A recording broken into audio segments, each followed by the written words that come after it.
Coucou la famille, j'espère que ça va chez vous, quant à moi, je me porte bien. Aujourd'hui, je vais répondre à toutes vos questions. J'ai reçu pas mal de questions sur Instagram, sur YouTube également. Bon, on se retrouve tout juste après l'intro à toutes.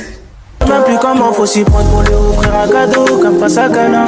Il faut éliminer ces microbes. Première question que je vais répondre, parce qu'il y a un moment que quelqu'un me pose cette question, peut-être de moi, mais j'ai pas encore répondu. Alors là, je vais répondre à cette question. Ça, on vaut la peine d'aller étudier en Russie malgré tout ce qu'on entend sur le racisme envers des Noirs? Je vais répondre à cette question. Je crois que j'ai fait déjà 2 vidéos ou 3 quand je parlais un peu de racisme, des avantages et des inconvénients sur les études en Russie. Il faut savoir que le racisme, c'est partout dans le monde. Partout, même aux États-Unis, il y a le racisme, c'est partout. La chose que moi je déplore encore en Russie, et je le répète, je n'ai pas dit que la Russie c'est pas un bon pays. Bien au contraire, c'est un très bon pays pour les études. Mais ce que je déplore en Russie, c'est en fait qu'ils ne punissent pas le racisme. Là-bas, le racisme, quelqu'un va poser un acte raciste, il ne sera pas puni, en fait. Il sera peut-être puni, oui, peut-être la police va l'attraper, l'appréhender et tout, mais je crois pas qu'il aura une punition dite de ce nom fait. Donc ça, on vaut la peine d'aller étudier en Russie, malgré tout ce qu'on entend, oui. Autant il y a du racisme en Russie, autant il y a du racisme en France, en Italie, pire, aux États-Unis, en Angleterre, partout. Faut juste faire attention, faut juste savoir comment marcher, faut juste savoir qui fréquenter et qui ne pas fréquenter et comment s'y prendre. Et surtout, choisissez bien les villes où vous allez faire vos études. Les villes les moins racistes. Alors, j'ai reçu peut-être 5 questions sur les villes les moins racistes pour aller étudier en Russie.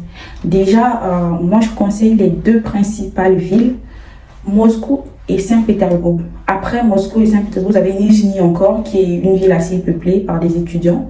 Après Nijni, vous pourriez peut-être avoir Kazan. Et le reste après, Samara, Ekaterinbourg, Tambov, tout le reste c'est après. Mais pour moi, les 2 principales villes que je vous recommande, bon les 3, Moscou, Saint-Pétersbourg et Nijni Novgorod sont les 3 villes que moi je vous recommande. Une autre question encore qui m'est revenue, c'est: j'ai eu un bac littéraire, je veux faire de la médecine, est-ce possible? J'ai expliqué ça dans une vidéo précédente également. J'ai dit oui, c'est l'avantage d'étudier en Russie, c'est qu'avec un bac littéraire, vous pourriez faire toutes les filières scientifiques, médecine, géologie, technologie, peu importe. Là-bas, vous n'aurez pas, parce que vous avez eu un bac A ou B, que vous ne pourriez pas faire la médecine. Non, vous pourriez faire une carrière scientifique avec n'importe lequel des bacs.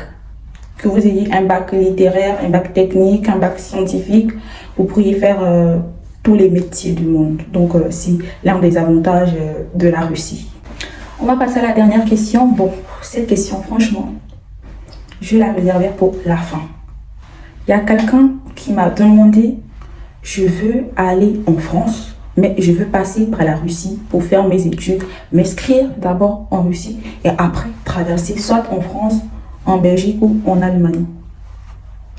À un moment donné, soyons sérieux dans ce que nous faisons, parce que quand vous commencez avec ce genre de choses dans la tête, peut-être ça peut ne pas prendre. Chacun a sa chance dans la vie. S'il y a quelqu'un ou un de vos frères ou quelqu'un qui est passé par là-bas pour aller en Europe, c'est peut-être pas votre voie. Bref, après, ça peut marcher pour vous. Donc, si vous décidez d'aller, moi, je ne suis pas contre. Je ne dis pas que c'est une mauvaise idée. Bien au contraire, vous pourriez aller faire vos études, mais j'ai rarement vu quelqu'un aller faire des études en Russie, interrompre sa formation, c'est-à-dire il n'a pas fini sa formation, il interrompt la formation et il va à l'étranger, on lui donne le visa pour aller dans un autre pays étranger. À moins peut-être qu'il ait fini sa formation, il ait eu son diplôme, oui. Après, s'il a la possibilité de voyager, il voyage. Ou alors peut-être, j'ai vu d'autres cas, vous allez en Russie, pour vos études et peut-être si l'été, c'est les vacances, vous avez envie de voyager, vous prenez un visa touristique pour un autre pays. Là, oui, j'ai vu, mais de là à dire que vous laissez la Russie, vous allez interrompre vos études en Russie pour aller chercher une autre formation en Europe ou dans un autre continent ou peut-être en Amérique, des trucs comme ça. Ce ne sera pas du tout facile hein, parce que les Russes, eux, sur ce coup-là, ils ne vont pas vous laisser aussi facilement. Donc, réfléchissez bien, pardon, à votre plan, à ce que vous souhaitez faire. Peut-être commencer, terminer, ensuite partir. Ou alors commencer et les vacances, si vous avez la volonté de voyager. Après, vous pouvez caler là-bas, c'est votre problème. Mais réfléchissez bien. Et après, il y a des gens aussi, hein, ça peut aussi arriver, vous allez étudier, vous faites 1 an, vous voyez que peut-être c'est pas ce que vous voulez, vous demandez le visa, on vous donne le visa pour partir dans un autre pays. J'ai aussi vu ça, mais ce sont des cas très rares. Donc faites très attention parce que le constat que j'ai fait, c'est que les pays comme la Russie et la Turquie délivrent difficilement des visas aux étudiants pour sortir de leur pays et aller dans d'autres pays. Donc réfléchissez bien. Je vous ai donné 3 options. Soit vous faites un visa touristique pour voyager de temps en temps les vacances. Soit vous terminez votre formation ou encore vous tentez le coup, vous essayez votre plan. Si ça marche, gloire à Dieu, on ne sait jamais. Ça fait un moment que je n'ai pas fait de vidéo et tout. J'ai eu quelques petits soucis dernièrement. J'étais pas très bien, mais je crois que là ça commence à aller. Et puis vous avez constaté que il n'y a pas mon décor habituel, donc je me suis un peu déplacée, raison pour laquelle je ne faisais pas de vidéo, j'étais pas très stable. Mais rassurez-vous, je ferai des vidéos au moins 1 ou 2 par semaine, ne vous inquiétez pas. Aussi, je vous réserve des grandes surprises parce que désormais, je vais inviter des gens afin de témoigner sur ma chaîne, des personnes qui sont en Russie pour les études et même des gens qui ont quitté la Russie. Donc les amis, restez connectés, partagez au max, abonnez-vous parce que vous aurez toute la doc.